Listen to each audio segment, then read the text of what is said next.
রোহিত বিরাট অবসর নিতেই মাঠে শেষ হয়ে যাচ্ছেন বিসিসিআই, হচ্ছে কোটি কোটি টাকার ঘাটতি। ভারতীয় ক্রিকেট যুগের এক সোনালী অধ্যায় রীতি হয়েছে বলেই মনে করছেন একাধিক ভক্তরা, বিশেষ করে রোহিত শর্মা ও বিরাট কোহলি। আন্তর্জাতিক ক্রিকেট থেকে অবসর নেওয়ার পর থেকেই মাঠের আবহ একেবারেই পাল্টে গিয়েছে। 2024 সালে টি-20 বিশ্বকাপ জেতার পর রোহিত ও বিরাট দুজনেই টি-20 ফরম্যাট থেকে অবসর নিয়েছিলেন। এরপর 2025-এর চ্যাম্পিয়ন্স ট্রফির পর আইপিএল চলার মাঝে টেস্ট ক্রিকেট থেকে অবসর নেন দুজনে। আর রোহিত ও বিরাট দুজনেই দুই ফরম্যাট থেকে অবসর নেওয়ার পর বেশ ক্ষতির মুখে পড়েছে ভারতীয় ক্রিকেট বোর্ড। রোহিত বিরাট অবসর নিতেই বিশাল চাপে বিসিসিআই। প্রসঙ্গত, ভারত তথা পৃথিবী জুড়ে রোহিত ও বিরাটের ফ্যান রয়েছে। তারা মাঠে থাকলেই ভক্তদের ভিড় উপচে পড়ে।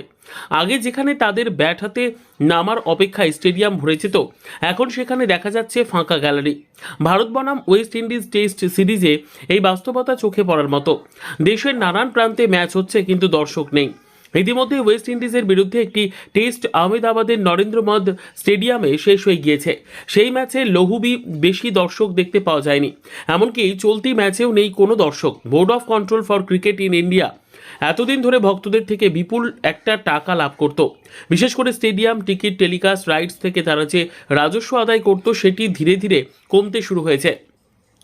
সূত্রের খবর, শুধুমাত্র এই সিরিজেই বোর্ডের প্রায় 3 থেকে 4 কোটি টাকার মতো লোকসান করেছে। প্রথম টেস্টটি তৃতীয় দিনেই শেষ হয়েছিল, যে কারণে বেশিরভাগ মানুষ সেই ম্যাচ দেখতে আগ্রহ প্রকাশ করেনি। এরপর দিল্লিতে দ্বিতীয় ম্যাচেও দর্শক শূন্য স্টেডিয়ামে মাঠে নামতে হয়েছে তাদের। দর্শক না থাকলে স্পন্সররাও আগ্রহ হারাচ্ছেন। মাঠে দর্শকই যদি না থাকে, তাহলে স্পন্সরশিপে তার মস্ত বড় প্রভাব পড়ে। রোহিত ও বিরাট দুজনেই হলেন এই যুগের ক্রিকেট আইকন। তারা শুধু ব্যাটসম্যান হিসেবে নয়, কোটি কোটি ভারতীয় ভক্তদের আবেগও তারা। শুভমান গিল, যশস্বী জয়সওয়ালরা হলেন ভারতের বর্তমান ও ভবিষ্যৎ। তবুও ভারতে তারা এখনও সেভাবে নিজেদের ফ্যান বেজ গড়ে তুলতে পারেনি।